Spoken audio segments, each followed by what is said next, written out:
Hey guys, welcome to this week's Real DVD Watchers review by me. Again, really sorry I didn't do one last week, but this week I'm going to review the Season 3 finale of Fringe, which I watched just a couple of hours ago. Season 3 of Fringe is without a doubt the best season so far, just because they went with so many different directions with it. Before I even get into anything else, spoilers. There's going to be loads of spoilers in this review if you haven't seen the episode and if you haven't seen the season. Why you'd be watching this if you haven't seen either, though, I don't know. So, yeah, Season 3 has been amazing. You know, the whole alternate universe storyline that they've had, all the stuff with Faux-Livia, or Beau-Livia, however you want to call her, the Olivia from the other side, basically, and her pregnancy, and all the stuff with Peter and the machine, and then you've had these kind of other plot storylines with Sam Weiss and the First People and all these other things as well. Anyway, this week was the Season 3 finale, so it kind of brought a lot of these storylines together, and the last 3 episodes of this season, so episodes 20, 21, and I think this was 22, have kind of felt like a 3-part season finale, really, whereas last season you had a 2-parter, even though, you know, each episode had a different name and they didn't use, like, Part 1 and Part 2 or Part 3 for the episode titles. It did feel like, you know, a 3-parter finale, and this was the 3rd part in that. Last week's episode, the last Samwise, ended with Peter climbing into this machine which supposedly would destroy one universe and save the other, which has been like the plot theme of this season. Peter climbed into the machine, but it ended with Peter waking up in the year 2026, I think it was, and it was just like, wow, you know, it was kind of the same shock as when we first found out about the alternate universe. It was amazing. So this season starts off, this episode, the finale, started off in that old future universe, or our universe in the future, where the Fringe team has kind of developed into a Fringe squad, a bit like what we saw in the alternate universe, and you get to see Astrid, you know, in a very different role as to what she was in you know, like the present day. You also get to see a lot of the other characters, you know, acting very differently to how they are. Olivia is now kind of, from what appears to be like the head of the Fringe unit. You also had, which was a really great surprise, her niece, who's grown up and is now part of the Fringe team, which I thought was really great. I really like that they did that. We also got to see Peter is obviously still together with Olivia, and Walter's role in, you know, in this time is that he has been put in prison, and mainly because everybody blames him for what's happened to the universe, and in some ways rightly so.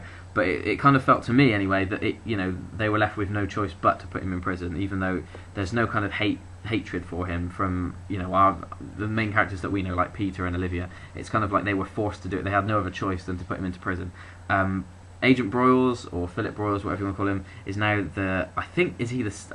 it's, you know, I might not have been paying attention properly, but I think he's the Senator or the Secretary of Defense or something like that. So he's, you know, kind of a lot higher up than he used to be. And he has this weird, I don't know if it was like a glass eye or something that's happened to his eye, which was really cool. It was just a tiny little touch which I really liked.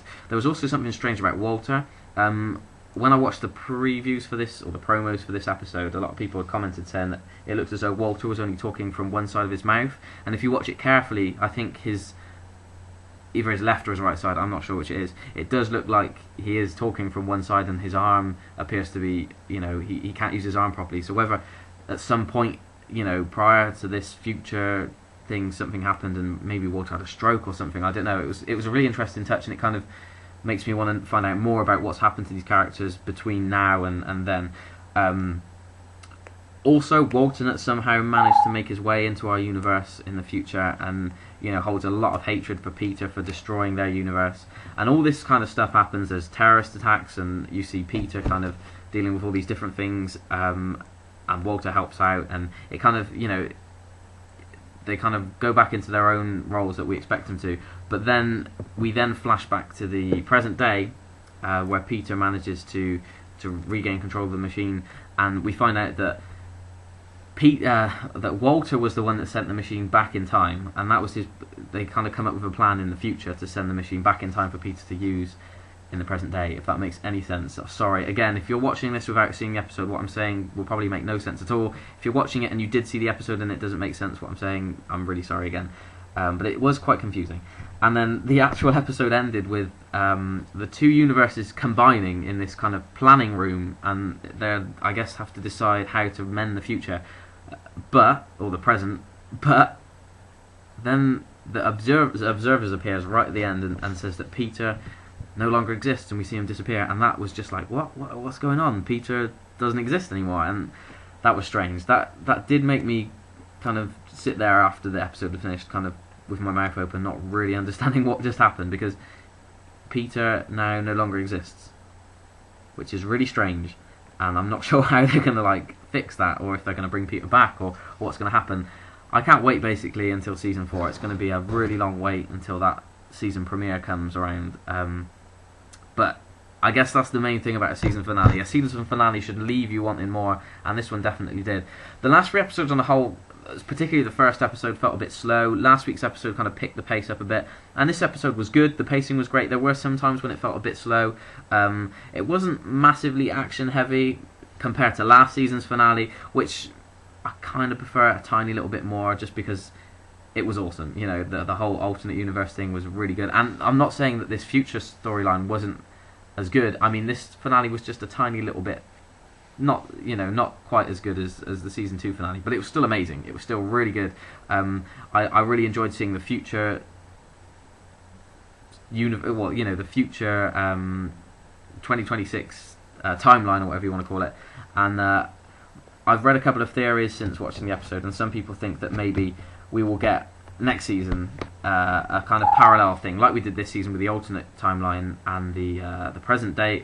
The alternate timeline and our universe storyline. We'll also get a present day timeline of them trying to fix the universes, but also get a future timeline of them sending the machine back, which, if that is true, and if they do end up doing that, I think that'd be really great, because I'd love to see, like I said, the future universe, future timeline. God, it's really confusing, future and alternate universes and stuff, but the future thing. And I'd love to see more of the Doomsday and the End of Days and everything. It was just really interesting. I hope they carry on with it. Can't wait for next season. If you haven't watched the finale yet, you shouldn't be watching this video, but I hope you really enjoyed it too. Leave comments below, let me know what you think, what your theories are. I hope this wasn't too confusing. Thank you for watching, and I'll catch you guys next time.